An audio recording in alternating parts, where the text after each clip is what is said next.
With the falling snow and colder temperatures outside come heated district rivalries and postseason implications inside in eastern Kentucky. But one district is having to move forward this season without one of its more well-known proponents and supporters. A lot of us are going to miss him. I personally will miss him a lot.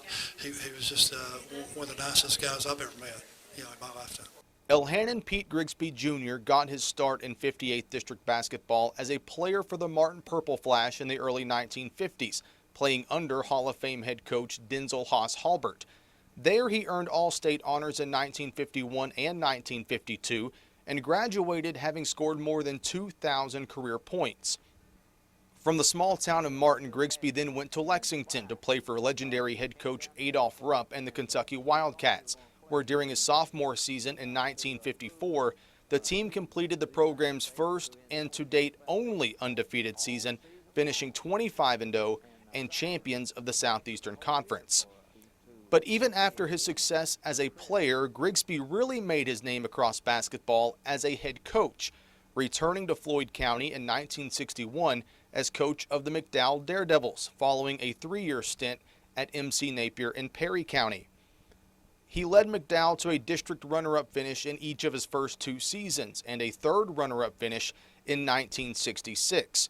But that season, the Daredevils earned their first ever trip to the Sweet 16. Pete was always prepared. From my perspective, he was one of the hardest working coaches that we ever played against because he was prepared for our team. He was prepared for the next team, not just in general, but he knew our team, knew our tendencies, and he coached to that, and he was always hard to beat. Grigsby won 3 15th Region championships during his 13 seasons at McDowell and finished runner-up on 2 other occasions. He retired from coaching in 1974 with a career-winning percentage of .676, averaged 23 wins per season, and failed to win 20 games in a season just once in his 13-year career with the Daredevils. In the 15th region, in the 60s and 70s when he coached, he took 3 teams out of 13 years to the state tournament. He also made the regional tournament, I think, like 6 times or something. If you went down and looked at his record, he probably had the best record of any coach during those 13 years in our district and our region. But our district was really good at that time. We had a lot of really good ball players, and it was very competitive. Competitive, yes, but former players and coaches agree that it was more than just his competitive nature that led to his success on the hardwood and eventually away from basketball. He was just a pleasant guy, always pleasant. I was with him a lot. Never once did he ever say anything bad about anybody. He was always positive. He was always happy. He was smiling. Just a great guy to be around, and just super intelligent guy. Well, I think certainly his legacy will last forever because of the number of wins. And I had several cousins who were on his state tournament teams, and then my uncle, who was the one who ended up being my coach, who had played under him also. And so he's just affected so many people in a positive way with his teams.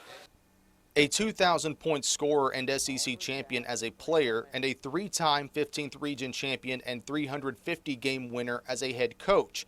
Grigsby certainly made his mark on bluegrass basketball between the lines, but it was his service and dedication to others away from the court. He cared about a lot of people, and it was everybody he talked to, he tried to influence them.